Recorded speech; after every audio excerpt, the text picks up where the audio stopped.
নমস্কাৰ বন্ধুসকল, স্বাগতম জনাইছোঁ মই নতুন ভিডিঅ'লৈ। আপোনালোকক এই ভিডিঅ'টোত জনাম যে ফ্লিপকাৰ্টৰ বিগ বিলিয়ন ডেজত চেলত কি ঘটিল কি নঘটিল। এমাজনত চেল এতিয়াও চলি আছে, কিন্তু ফ্লিপকাৰ্টৰ বিগ বিলিয়ন চেলটো ষ্টপ হৈ গৈছে, বিগ ডেচেৰা চেলটো চলিব ধৰিছে।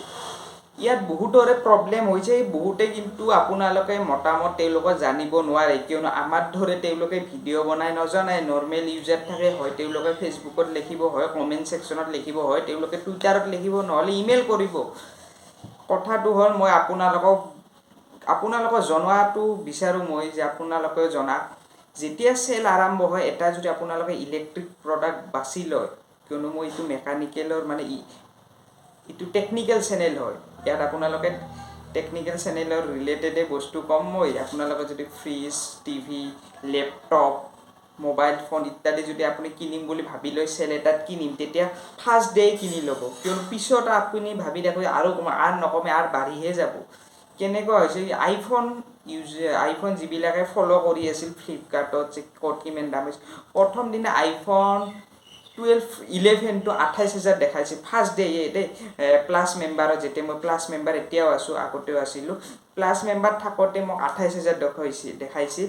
নেক্সট মই নৰ্মেল অফাৰ যেতিয়া চালোঁ, মানে একদিন পিছত চালোঁ 30,000 দেখালে, তাৰ একদিন আৰু পিছত চালোঁ 32,000, 33,000, 35,000, 36,000 এনেকৈ দামটো বঢ়াই আছে। মানে ফাৰ্ষ্ট ডে যিখিনি আপোনাৰ ভেলু দিব অফাৰৰ, ছেকেণ্ড ডে থাৰ্ড ডে নেদেই। মই এটা লেপটপ বাইং কৰিছোঁ, লেপটপটো মোৰ লগত আছেই, মোক ফটো দেখাই দিওঁ। মোৰ লগত আইডিয়া পেড গেমিং কিনিছোঁ, লেন'ভৰ আইডিয়া পেড গেমিং 3, 55,000 পৰে, সেইটো 55-60,000 পৰে। সিটোতো মই অফাৰত প্ৰাইচ আছিল আপোনাৰ ধৰি লওক, অফাৰ এইটো 55-60,000 যে অফাৰ দিলে আপোনালোকক 45,000, 10,000টো ডিছকাউণ্ট দিব অফাৰত। 45,000 যেতিয়া মই চালোঁ ফাৰ্ষ্ট ডে, চাই মোৰ দোকানত খবৰ ল'লোঁ যে অফলাইন মাৰ্কেটত নাই লেপটপটো, এতিয়া চাই অনলাইনে দিব লাগিব। চাওঁ যে নেক্সট দিনা 3,000 ইনক্ৰিজ, 48,000, পিছদিনা চাওঁ 50,000, 50,000ৰ তলত আৰু নাযায় আৰু, কিয়নো লিমিটেড অফাৰে থাকে। 50,000তে দিব লাগে, মানে কিমান ডুপ্লিকেট কৰি থাকে ফ্লিপকাৰ্টে।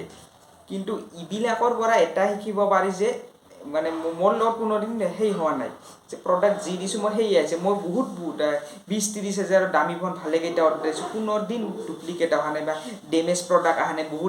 বহুতে ইউটিউবত দেখুৱাবিলাকো সত্য নহয়, কিন্তু প্ৰায়ভাগ মানুহৰ লগত নহয়, কিয়নো এটা অপেন বক্স পলিচি আছে। সেইটো যদি আপোনালোকে দামী প্ৰডাক্ট অৰ্ডাৰ দিয়ে, ফোন হওক আপোনালোকে লেপটপত দি চাবচোন অৰ্ডাৰ, তে আহি যে অপেন বক্স পলিচি।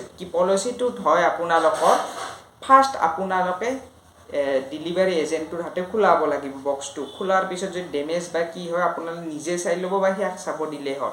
চাই অন চন কৰি চাব, যদি চাৰ্জ আছে, চাৰ্জ নাথাকিলেতো কোনো কথা নাই, ঘৰতে চাৰ্জ দিব, সেইটো হয়। এই পলিচি অহাৰ পিছত মানে এইটো 2 নম্বৰটো কমি গৈছে।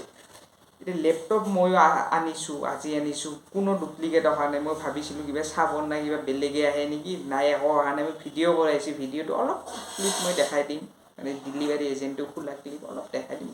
কোনো একো ফাইদা নাই, কিয়নো মোৰ সত্য মাল আহিছে। এইবিলাক হয় ফ্লিপকাৰ্টত। সেয়ে ইটোৰ পৰা মই আপোনালোকৰ ভিডিঅ'টো বনোৱাৰ এটা কাৰণ হ'ল, যি প্ৰডাক্ট আপোনাৰ লয় ফ্লিপকাৰ্টত, অফাৰত ল'লে ফাৰ্ষ্ট দিনাই অফাৰৰ দিনা অৰ্ডাৰটো দি দিব, কিয়নো পিছলৈ দাম ইনক্ৰিজ কৰি থাকে। এমাজনৰ কথা ক'বলৈ নাযাওঁ, কিয়নো এমাজনক মই ইমান এটা ফ'ল' নকৰোঁ, যিমান মই ফ্লিপকাৰ্টক ফ'ল' কৰোঁ, বা আইফোনৰ প্ৰাইজিং বা লেপটপৰ প্ৰাইজিং বা ডিজিটেল ইলেক্ট্ৰনিক্স প্ৰডাক্টৰ প্ৰাইজিং মই যিমান ফ'ল' কৰোঁ, সিমান মই অন্য প্ৰডাক্টৰ প্ৰাইজিং ফ'ল' নকৰোঁ। সেইকাৰণে মই জানো আপোনালোকে যদি ভিডিঅ'টো চাই ভাল পাইছে, লাইক কমেণ্ট শ্বেয়াৰ কৰিব। ধন্যবাদ।